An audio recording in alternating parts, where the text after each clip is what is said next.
Hi friends, అందరికీ welcome to our channel అమ్మతో రితురిని vlogs.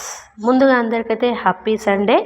Sunday రోజు మా ఇంట్లో స్పెషల్ వచ్చేసి చికెను దోసకాయ అనమాట.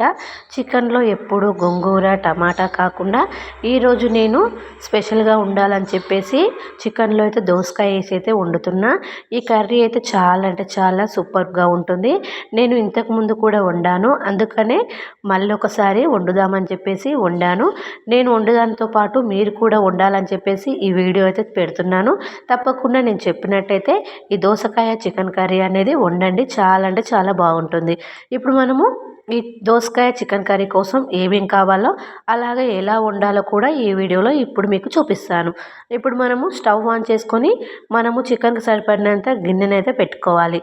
గిన్నె వేడైన తర్వాత ఇప్పుడు మనము కర్రీకి సరిపడినంత ఆయిల్ కూడా వేసుకుందాం. ఆయిల్ కొద్దిగా వేడైన తర్వాత అందులోకి మనము మసాలాకు సంబంధించినవి ముందుగా వేసుకొని తర్వాత ఒక 4 లేదా 5 పచ్చిమిర్చిని నిలువుగా కట్ చేసుకొని అందులోకైతే వేసుకుందాం. అవి కొద్దిగా వేగిన తర్వాత ఇప్పుడు మనం ఇందులోకైతే ఆనియన్స్ని అయితే వేసుకుందాం. ఆనియన్స్ కూడా కొద్దిగా వేగిన తర్వాత ఇప్పుడు ఇందులోకి కొద్దిగా కరివేపాకు కూడా వేసుకొని వాటన్నిటిని మంచి కలర్లోకి వచ్చేంత వరకు వేగనిచ్చుకుందాం. ఇప్పుడు ఇవన్నీ వేగనీకి ఒక 2-3 నిమిషాలు టైం పడుతుంది కాబట్టి మూత పెట్టుకొని మగ్గనిచ్చుకుందాం.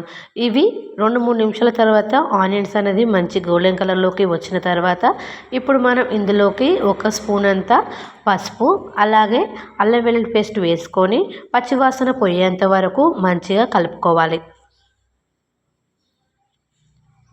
ఇలా కలుపుకున్న తర్వాత ఇప్పుడు మనము తీసుకున్న చికెన్ అయితే ఇందులోకైతే వేసుకుందాం.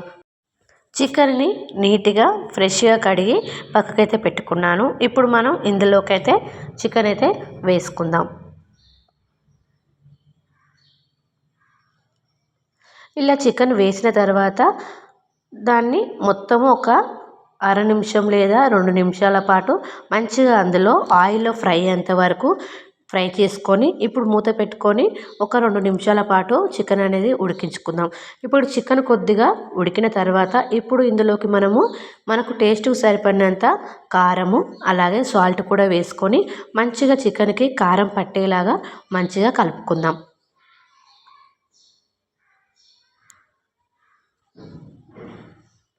నా వీడియోస్ నచ్చితే లైక్ చేయండి.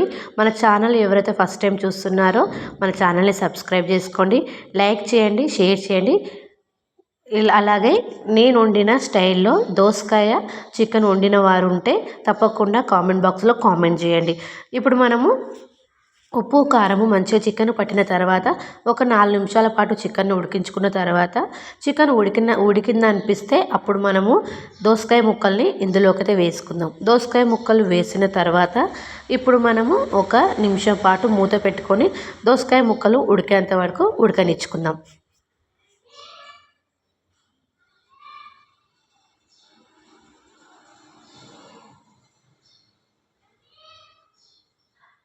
చికెను దోసకాయ ముక్కలు మంచిగా ఉడికిన తర్వాత నేనైతే ఒక హాఫ్ గ్లాస్ అంతా వాటర్ అయితే వేసుకొని మరొక 2 నిమిషాల పాటు మంచిగా ఉడకనిచ్చుకుంటున్నా.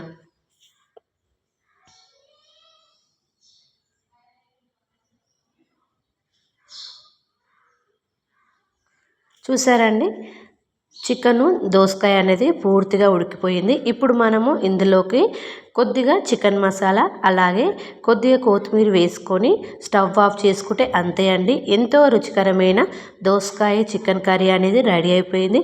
తప్పకుండా ట్రై చేయండి, చాలా అంటే చాలా బాగుంటుంది. నేను చెప్పిన స్టైల్లో మర్చిపోకుండా ట్రై చేయండి. ఓకేనా ఫ్రెండ్స్, బాయ్.